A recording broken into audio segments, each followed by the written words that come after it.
de los partidos, porque no quiero referirme a ningún partido en específico, vamos a hablar del gobierno dominicano de modo general.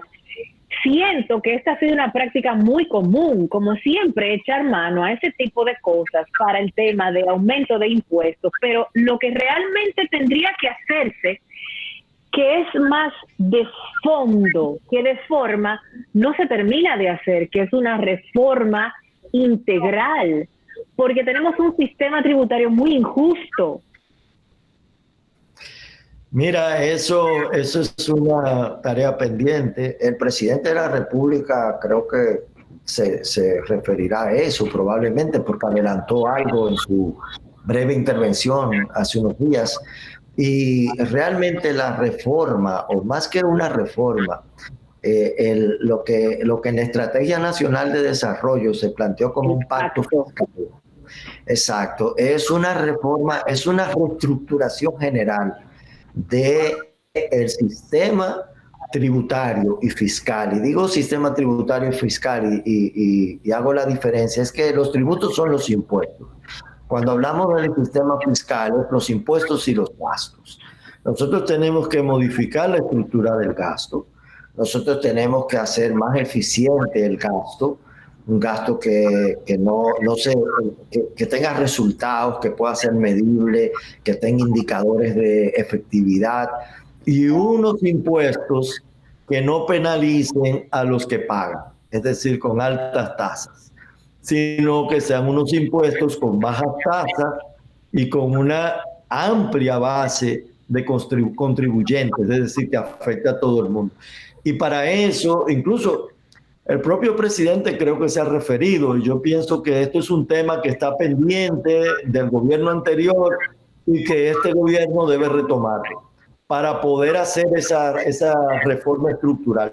Lo que yo planteo con la salida al presupuesto del 21 es justamente que se financie a través de emisiones monetarias y que la reestructuración fiscal que necesita el país se haga en el 21 de cara a los años siguientes, al 22, al 23, pero que no hagamos ahora un parche que no es una reforma, sino unos impuestos al consumo para obtener un dinero y después hacer más difícil la reforma.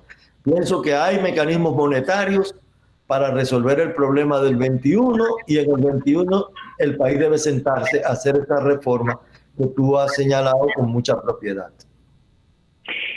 Se ha hablado también desde algunos sectores de dinamizar la economía, pidiéndole a las aseguradoras de fondos de pensiones que retornen un % de lo que hay acumulado para el retiro. ¿Usted ve factible esta posibilidad? ¿Cuáles son los pros y los contras de tomar en serio esta propuesta? Mira, si te digo los pros, que es lo que quisiera mucha gente, bueno, te van a dar un dinero líquido que tú tienes ahorrado y tú esos ahorros los puedes utilizar libremente o irte a Punta Cana o comprarte un carro o gastarlo en el consumo porque perdiste el empleo. Entonces, eso es bueno, eso es muy bueno a corto plazo. Ahí la diferencia es el corto plazo versus el largo plazo. Un ahorro siempre es una apuesta al futuro. Entonces aquí estaremos cambiando presente por futuro. Y yo soy partidario de que los fondos de pensiones tienen una vocación de inversión, no de consumo. Y ese es el concepto con el cual se ha elaborado el sistema de pensiones, es decir, cubrir tu vejez y no tu estado productivo. Entonces, devolver los fondos tiene ese dilema entre tú tener dinero ahora o tenerlo mañana. Si te lo dan ahora, vas a tener que trabajar más tiempo para poder pensionarte. Esa es la parte negativa en términos personales, ¿no? Vas a tener un dinero ahora, pero vas a retardar tu pensión. Y si antes la iba a tener a los 60 años, la vas a tener a los 65 o a los 70. Ese es el dilema sobre la mesa. Segunda cosa, hay gente que necesita los fondos de pensiones ahora, es cierto, Pero hay gente que ese ahorro lo tiene ahí y no tiene por qué comérselo. Es decir, si una gente gana bien, buen dinero, si no ha perdido su salario, si está en las mismas condiciones que antes de la pandemia, excepto trancado en su casa, gastando hasta menos, ¿para qué quiere ese ahorro ahora? O sea, creo que hacerlo de manera generalizada tampoco es correcto. Tal vez pudiera especializarse a personas que hayan perdido su empleo, a personas que tengan una cierta edad, que ya necesiten esos recursos, pero no de manera generalizada. Eso en términos microeconómicos. Ahora, en términos macroeconómicos, eso tiene efectos de que hay que hacer una emisión monetaria, es decir, eso está en papeles, no en efectivo. Y esos papeles hay que convertirlos en dinero, en efectivo. Y para eso hay que hacer emisión. Pero me llega la palabra inflación inmediatamente a la cabeza. Y me llega la palabra inflación inmediatamente. Son claro, porque el dinero tiene que tener un sostén. El dinero no es simplemente que usted prende una imprenta y le des para allá. Claro, claro. Entonces, si a ti te dan, si a todo el país le aumentan la masa, lo que llamamos la masa monetaria, es decir, la cantidad de dinero en circulación, la tendencia es ir a aumentar los precios, a crear inflación y a crear un aumento en la tasa del dólar, porque todo aquel que no necesite ese dinero para consumo de supervivencia va a tratar de comprar dólares para ahorrar.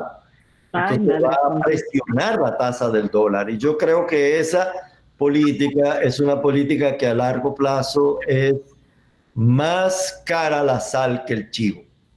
Y te va a dar una buena, o sea, con los fondos que te den, te va a dar una buena cena, pero vas a amanecer con una resaca muy fuerte en los próximos días. Es muy buena forma de definirlo, una buena cena, pero una resaca que va a durar varios días, así que hay que ver qué es lo que más conviene en un momento determinado.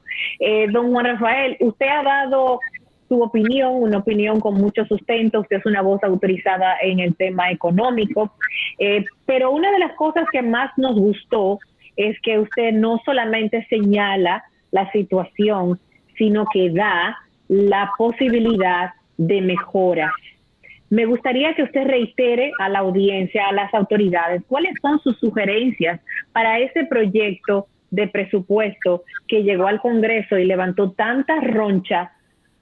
¿Cómo podemos hacerlo mejor para ambos mundos? ¿Cómo podemos mejorar nuestra economía sin que se vea afectada directamente siempre lo que se percibe, que la clase media es la más castigada, porque es la que no recibe subsidios como la clase baja, pero tampoco tiene exenciones como la clase alta? ¿Qué podemos hacer para llevar ese baile de la manera más armónica posible? Mira, quiero reiterar lo siguiente. En la economía hay dos brazos que funcionan, el brazo monetario y el brazo fiscal. El Banco Central tiene la autoridad monetaria. Creo que debe sentarse el Banco Central con las autoridades del gobierno y diseñar un plan para cubrir el faltante del presupuesto con una emisión monetaria, cancelando certificados del Banco Central y pasándolo al Ministerio de Hacienda y proveyendo liquidez al gobierno. Es decir, dar liquidez al gobierno sin necesidad de utilizar figuras impositivas, impuestos. Y eso es una solución al año 2021. Y en el 2021, hacer esa reforma fiscal que el país necesita para los próximos años. Pero que este año suspendamos los impuestos indirectos, hagamos una solución al presupuesto por vía de una política monetaria coordinada con el Ministerio de Hacienda y evitemos que el consumo se nos caiga por figuras impositivas en un momento en que necesitamos estimular la demanda, estimular el consumo. Así es. Bueno, pues muchísimas gracias, don Juan Rafael. Ha sido un placer hablar con usted. Nos ha puesto lo más importante. Uno siempre piensa que cuando va a hablar con economistas o con expertos en temas de finanzas, se va a quedar mucho en la parte técnica y al final la gente como que termina comprendiendo un pedacito por aquí, un pedacito por allí. Pero conversarlo con usted ha sido muy gratificante porque lo hemos hecho en un lenguaje llano, de una manera accesible a que todo el público pueda comprender las cosas que usted plantea. Hemos conversado con el coordinador de la carrera de Economía del Instituto Tecnológico de Santo Domingo, el INTEC, el señor Juan Rafael Espinal, quien ha indicado, bueno, que puede mejorarse el diseño del proyecto de presupuesto para hacer una ingeniería financiera más simple y así dotar al Estado, al gobierno, de recursos sin crear nuevos impuestos y sin aumentar la deuda pública consolidada. Nuevamente, muchísimas gracias, don Juan Rafael. Que disfrute su café con tranquilidad ahora. Gracias.